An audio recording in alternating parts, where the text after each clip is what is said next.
Hey, check up. Let's play some D.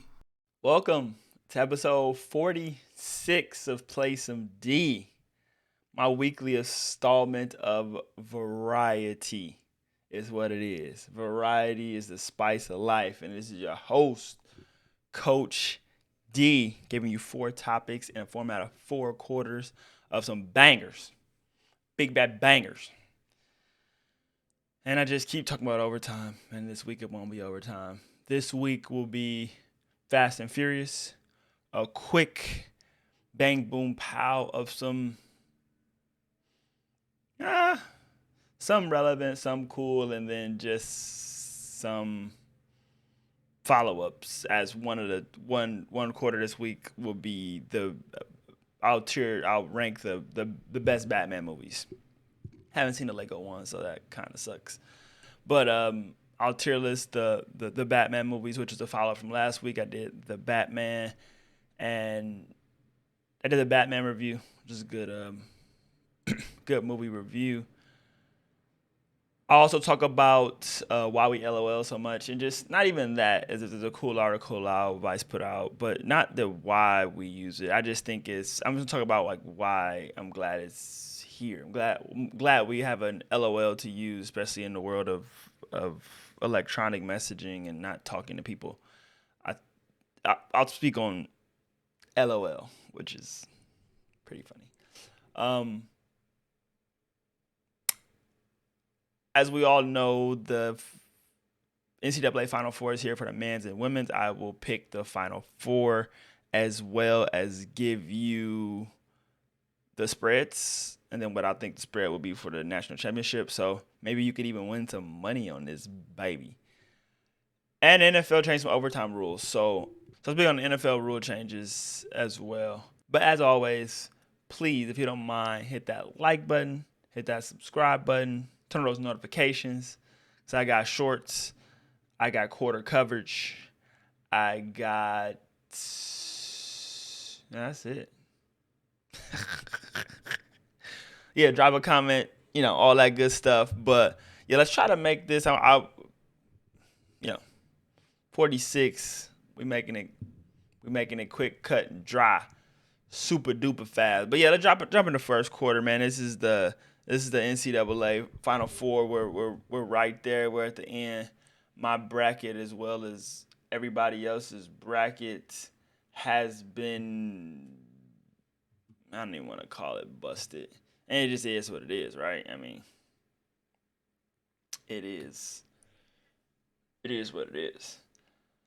So let's hop over into the men's bracket. We'll start with the men's first, and we got Duke knocked off Arkansas. Duke had a nice little roll, to be quite honest with you. I think Michigan State, Texas Tech, Arkansas. I think those are all formidable opponents. I think Villanova had a more easier ride. State they handled, Michigan they handled, Houston they pretty much handled, and they lost a pretty key player as well.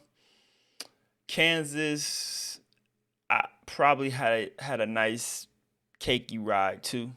I believe, in North Carolina, uh, fortunately, in my opinion, had a pretty easy ride as well. I think Duke is the battle tested of the teams. They played the better teams. Uh, Baylor was solid, but North Carolina, had them the whole game, lost the game, had to win the game again. And then, North Carolina didn't have to play Purdue, which I thought would have been a much better matchup. And I didn't think UCLA was a 4 seed. So that's that. So we'll start with Duke and North Carolina first. And we got -4 going to Duke. I think that is fair. I think that is probably what the number should be. But I do think Duke will win the game. I think Duke's the better team. And I think North Carolina covers. As you can see, ESPN does have against the spread stats 2016 and 1, 2016 and 2. They're both about the same as far as the spread, so don't count on that to tell you anything. But I do think the game will probably be like a 3 or 2. I think Duke will win by 3 or 2. If you want to tease this with the other game, you can do that as well. You can tease North Carolina up to 8 or tease Duke down to a pick 'em. Either or, you get a 4-point with teasers. So I would be more on the side of teasing up on North Carolina to +8 if you want to do that. But I think the +4 is solid to take because North Carolina can't actually win the game. I just think Duke will. And yeah. So then it'll be Duke a 2 versus Villanova and Kansas. I think this is also correct as far as spreads go, -4.5. Kansas is 19-19. Villanova is 25-2. I would take Kansas to cover the 4.5. I think Kansas is going to win the game. They have a first-team AP player on their squad. Is I don't know how to say his name. I'm not even gonna say it. Just nah. Oh, I don't know the over under. I mean, I know a lot of people like to bet the over under. I have no clue. I really don't have a clue. But I do think Kansas -4.5, and then if you want to tease it with the previous game, you would then go. You get 4 points, so you'll get a Kansas will win by 1 point. And I think that's a much better bet, and I think Kansas will win by 1 point, and North Carolina won't lose by more than 8. Like I said, neither of these teams really been tested, but I think Villanova losing, I forgot that young man's name, but I think they lost a really important guard that's been balling out, and it's hard to replace. It's hard to replace people. So on a fly like that, they do have a week to prepare. So there's another reason why the games could possibly be close, especially the North Carolina Duke game. I just think that's going to be close. And I think Kansas could possibly pull away here.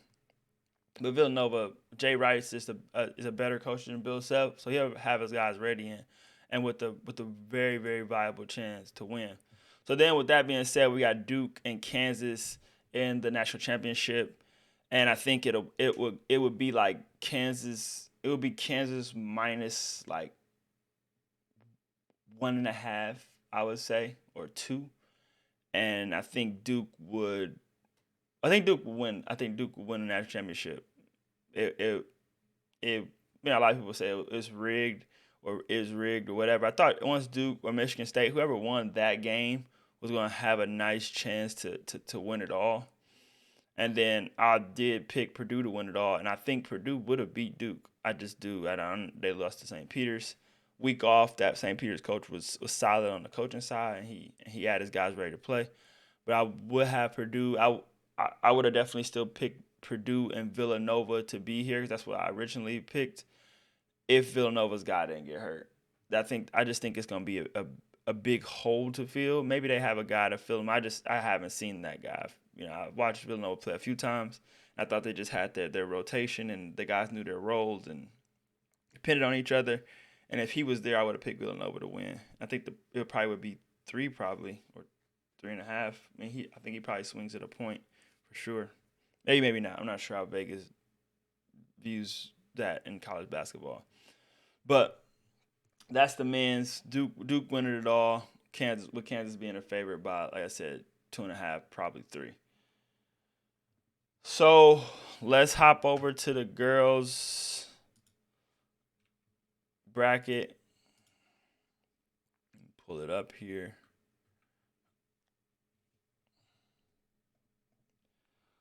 So on the ladies' side, I did not do a full bracket because I just thought it would be quite simple to do this. I would have had Stanford here. I would have had UConn here. I would have had probably Baylor here. I'll have South Carolina here. And I probably would have had Baylor. Because if Baylor would have beat South Dakota, they would have beat Michigan. And I think they would have beat Louisville. I think so. I do think so. That's what I would have had. I'm not, whether it was right or whatever. So South Carolina, Louisville, Stanford, and UConn. So on the spread side, we got -8 South Carolina I don't think they cover that at all. Louisville is going to fight unless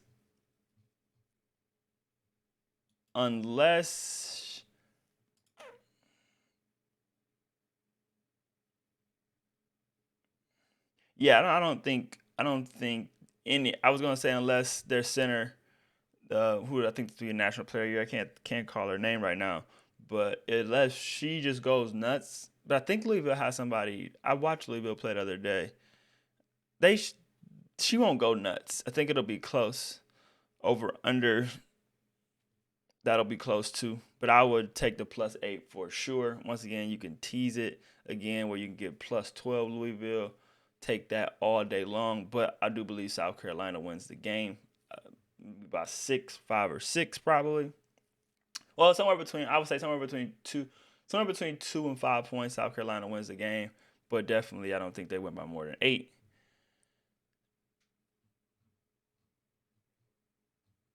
And then I can't get back to the bracket. How beautiful! All right, so then we got South Carolina coming in, and then Stanford is -1, which I think is right, which I think is a crazy number. Maybe it should be -2, but -1 just makes it tough. You take Stanford -1. I think Stanford wins that game.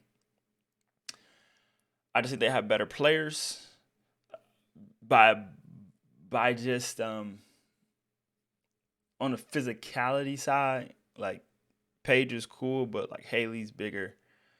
Cameron Brinks, I think she's just way more physical than I forgot the UConn center name.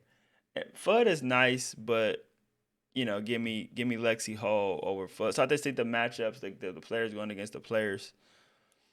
I think Stanford has a slight edge, which makes it that -1, and I would take that. If you tease this, you would go Stanford's way, I think, and +3. I don't think they would lose by 3 unless Paige goes Paige. If Paige goes Paige, I mean, the way UConn wins, if Paige and Fudd, unless they just go crazy, which they both can, they're much more, those two are more skilled in terms of like shot making.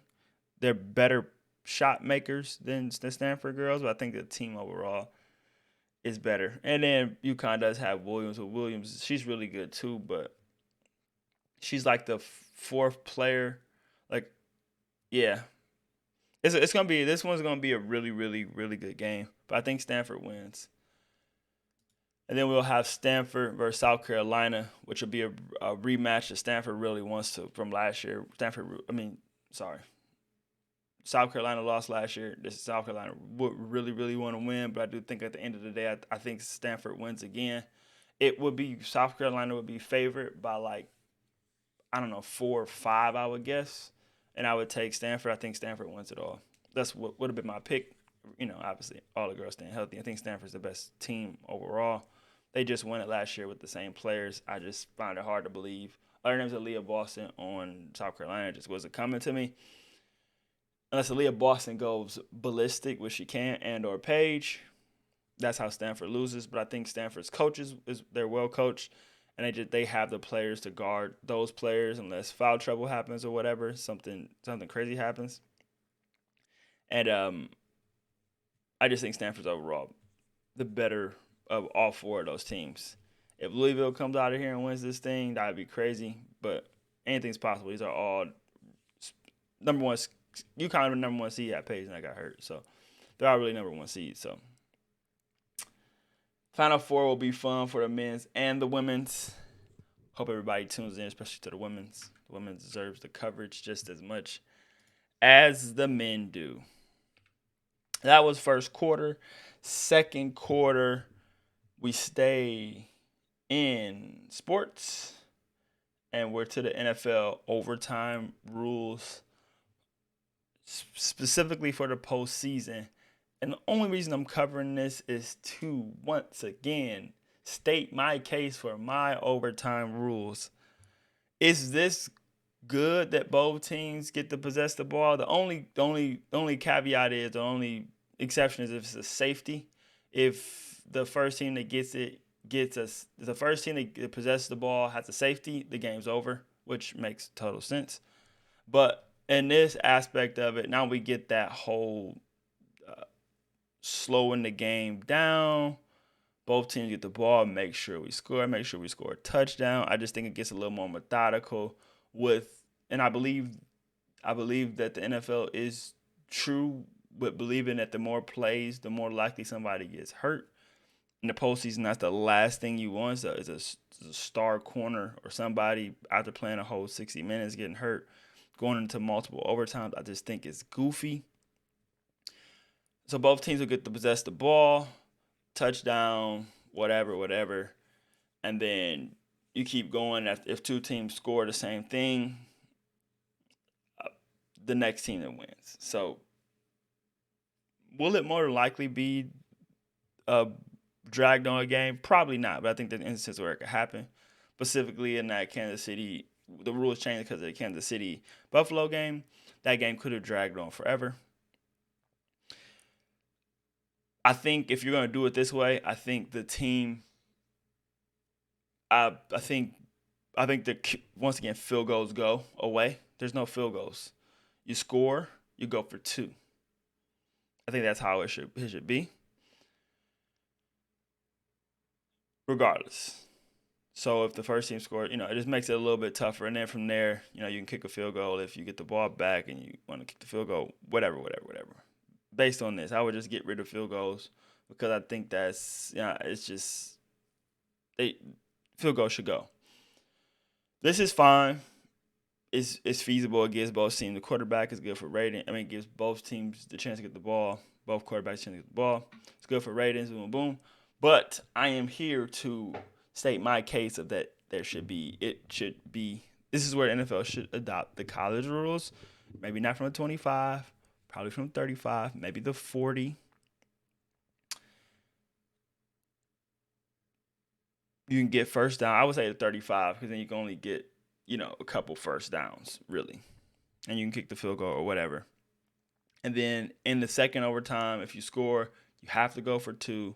And then in the third overtime, I don't know. Figure it out. But I just think it'll be less. If you get the ball to 35, there's less plays than getting the ball to 25 on the other side. There's obviously more plays. People get tired. There's less plays. The game will be over quicker. You don't have to worry about time and how many overtimes it is. In the NFL, teams are going to score, and they can make those field goals. So however you decide to what's allowed and what's not allowed, I think it progresses faster. Against the game over with, both teams get to possess the ball. It's way more excitement because you get the ball in scoring range, and I think fans would just love to see that. So that's what I think they should do. But it's the NFL, and they're a bunch of stubborn owners, and I don't think they even have a outlook of thinking they want to do anything that replicates the amateur side of the game, which is college. They adopted the spread offense, but that was just more in terms of how the rules changed. And it just made sense. Fast receiver, you can't touch those guys. Why wouldn't you do that? I don't think that was, that wasn't rocket science. You don't really adopt that from college. It's just the coaching scheme change. That's not hard to do. So, but to change the rules to make it look like, college, I just think they don't want to consider that at all, which I think it's silly and is dropping the ball. That's just my opinion. So just wanted to touch on that because, like I said, I just wanted to throw in there where I think they should just adopt the college rules. Just a quick jab from me to the NFL to say this is cool and all, but this just makes the game longer. Possibly somebody can get hurt, which is the reason why you didn't want to extend overtime games in the first place, but now it goes further, and it's the postseason. Like I said, if somebody get hurt in the postseason, in overtime, that basically, somebody important, that basically hampers their chance to win in the next week. So, it's just my opinion, though. It's just Coach D over here just, off the rails. You know what I'm saying? Off the rails, headed into halftime. And halftime is nothing special, nothing crazy, nothing at all. Third quarter is quite crazy though. Third quarter, I'm gonna talk about LOL. Why we use LOL so much. Vice put out a pretty cool article a couple weeks ago. Uh, the title says the word really means laugh out loud anymore, but you probably knew that. It talks about the history of somebody typing out LOL was the first person to type it, and just how LOL is like a punctuation mark and things of that nature, and it's rarely, you know, it's not. Nobody uses it as laugh out loud, and I'm not going to disagree with that. I think the article's cool, well thought out, and she talks about a couple different things. You can read about it, but basically piggybacking on that article is that I just think LOL is super important today because I mean so many friendships.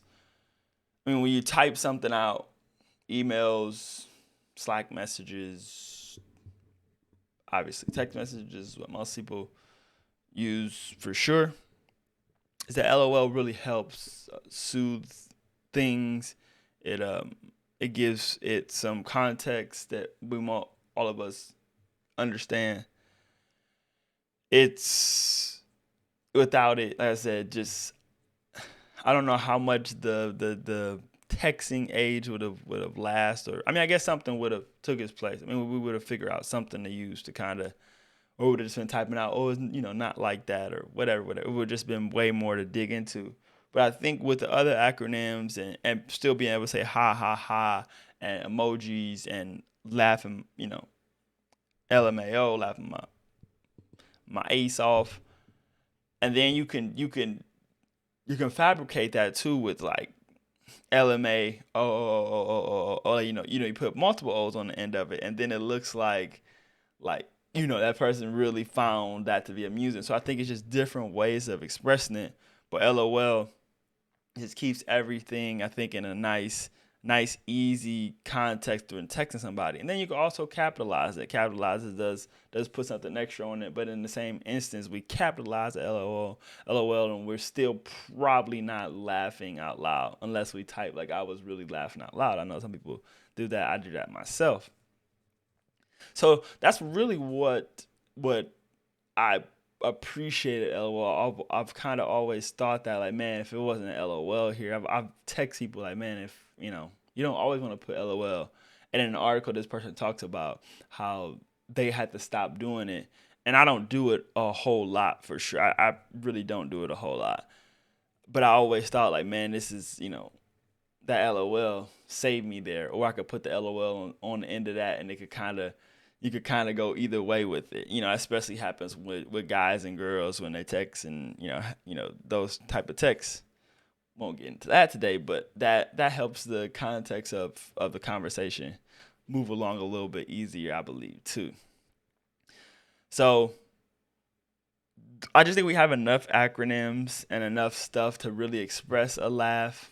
Emojis as well, which same context as those crying emojis and things of that nature. I know for me, when I use those, I'm really laughing. It was really funny.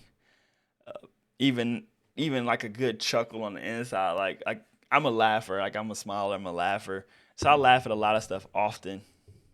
And usually when I put those emojis on something, or big LMAO, I probably got a good giggle out of it. Almost every single time I'm not with LOL, and at least for me, and I think for most people, I think people know that context, and it not meaning laugh out loud anymore, and us using it so much, I think it's very, very helpful. So that's my take on it all. I think using it a lot when we use something a lot, as in virtual communication, text message, like I said, email, multiple messages in that when you're talking to people at work that you don't really, really know, but everybody knows you. LOL, it's like universal language. You could say something like, excuse me, sir, like that could be a joke to somebody else that knows you, or not to somebody else, or whatever. But if you put LOL on it, everybody knows that. It kind of bridges the gap together. So I think that's why it's so helpful. I'm glad it's here, and I'm not a I'm a talking person type of guy, but you have to adjust to the times, and texting is a necessary evil. Email is a necessary evil. Talking to people through, I was talking about meetings a few weeks ago. I think that was a few weeks ago. I don't know if it was last week or 2 weeks ago. But yeah, everything can't be a meeting. Everything shouldn't be a meeting. We do need to be able to talk, type to each other or quick call somebody. But if we type in, some people don't like to call. If we type in, we need to be able to talk to each other in a nice, calm, genuine fashion. We're all not angry. We all don't want to curse each other out. A lot of people don't want conflict. And LOL can ease that. So I'm happy LOL is around. That was third quarter with LOL. Why we use it so much. And fourth quarter is a tier list that I said I was going to do. I mean, I'm not. When I do these, like I said, It's rarely that it's a tier list. I'm ranking them. I don't think I'm just gonna rank them. I'm just gonna rank them. I don't think any. I don't. I mean, I always do this. I do always do this, but I'm really just ranking them. I do think that Batman vs Superman was awful. I do think it was a D movie, but the rest of them, not sure. So I'm not gonna rank Lego. I didn't see it, but it looks like it was a really good movie. But the rest of this is really, really tough to me. Really, really tough. So I'm going to go ahead and put the Justice Leagues at the bottom. I think that's the right way. I don't know if they're C's, but I'm just going to put them just down here for now. And then I want to get busy on the goodies. So The Dark Knight is the best one. It's the best Batman for sure. And then I think this is where it gets a little tricky for me.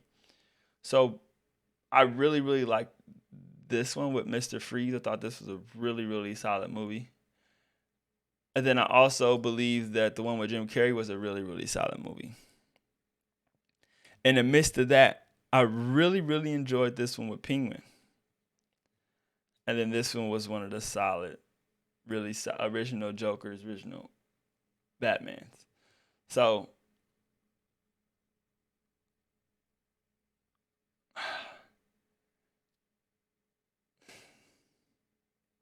I do think I personally think the one with Freeze was the next best one in my opinion.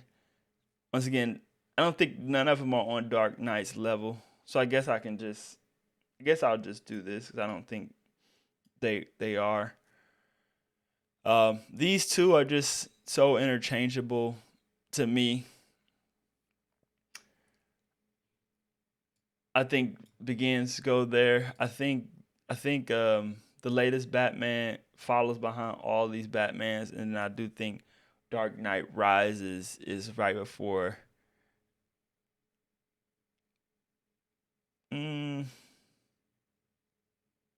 Actually, I think Dark Knight Rises is after this latest Batman. But these four right here are really, really tough for me. Like, really, really tough.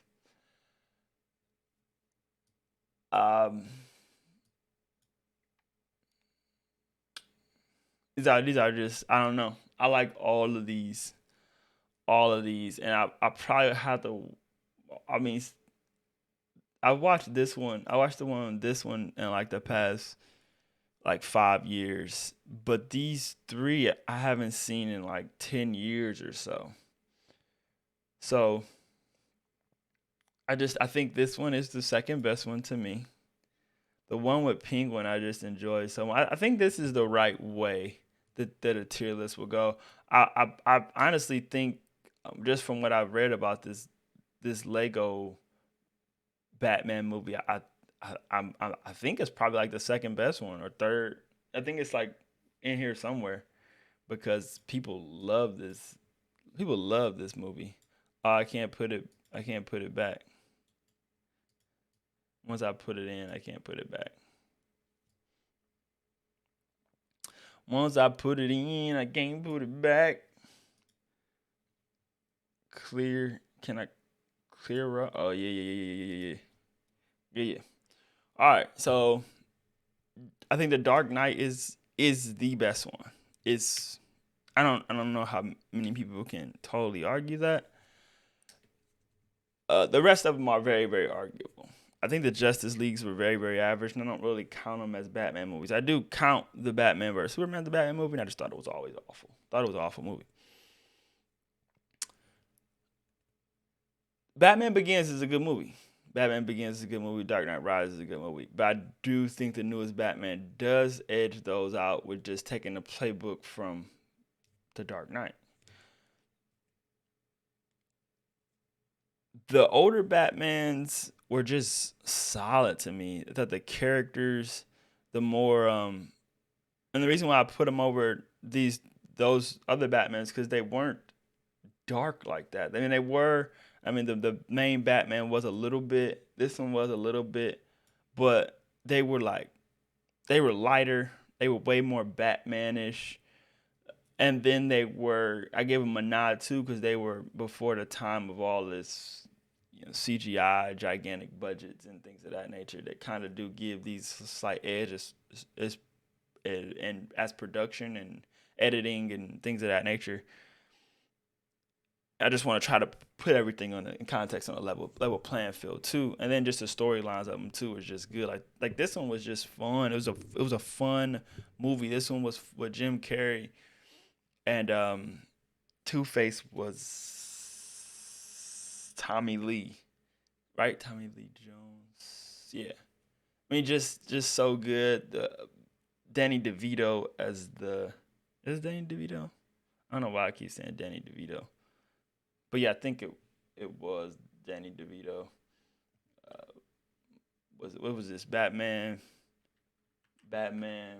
Returns is what this was. Batman Returns.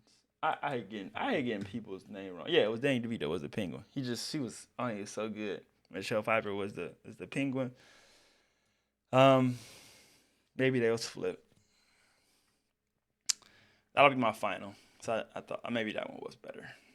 I think most people would probably say this one was better, even though I'm not. Most people, I'm kind of just doing this. Like I said, I haven't seen them lately, so I'm kind of just doing a little bit of favorite-ish with what I remember too.